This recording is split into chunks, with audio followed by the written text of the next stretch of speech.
You know what's wild? People think self-respect is just about saying no more often or cutting off a few toxic friends. But real self-respect, it's way deeper. It's how you walk into a room without needing to be liked. It's how you stay silent when someone tries to bait you. It's how you remove yourself, not to punish, not to manipulate, but because peace is expensive and you're done letting anyone bankrupt you emotionally. It's not about screaming boundaries. It's about embodying them. Real self-respect is quiet. It doesn't explain itself to those who are committed to misunderstanding it. It doesn't chase, it doesn't beg, and it never bargains for bare minimums. You start showing up differently. You stop trying to prove your worth in conversations. You stop oversharing with people who haven't earned access. You stop saying yes just to avoid awkward tension. You learn to sit in the discomfort of not being understood.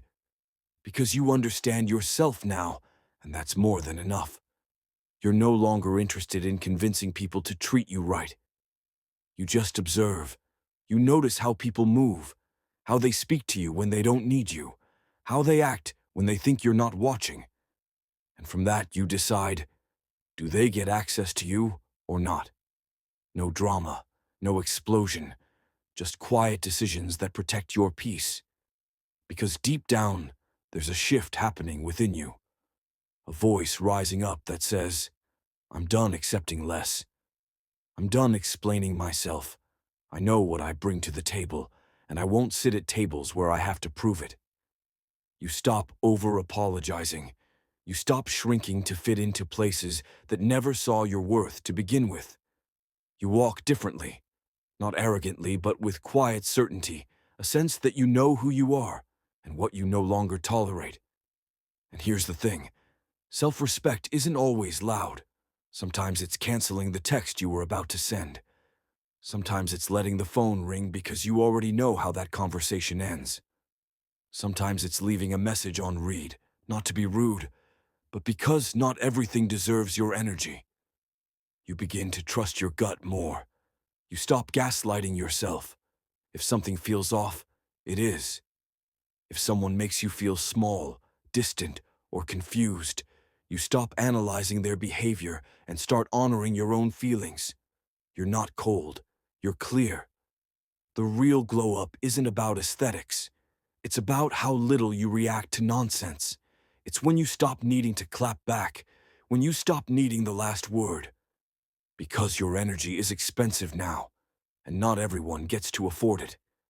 You're no longer the person who bends just to be accepted. You don't contort yourself to be palatable. You're done being digestible to people who were never hungry for your presence in the first place. And maybe some people won't like this version of you. Maybe they'll call you distant, difficult, selfish.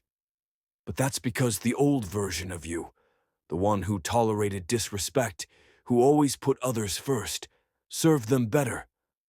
Let them adjust to your growth or get left behind by it. Because once you truly learn how to honor yourself, you don't go back. You stop negotiating your value. You stop proving your worth. You stop allowing low effort. And that's when life starts respecting you back. The world meets you at the level you hold yourself at. So if you're on that journey right now, building that quiet power, choosing solitude over chaos, choosing your peace over people's approval, just know this. You're not being difficult. You're becoming real. You're not losing people. You're finally meeting yourself. And that is what self-respect actually looks like.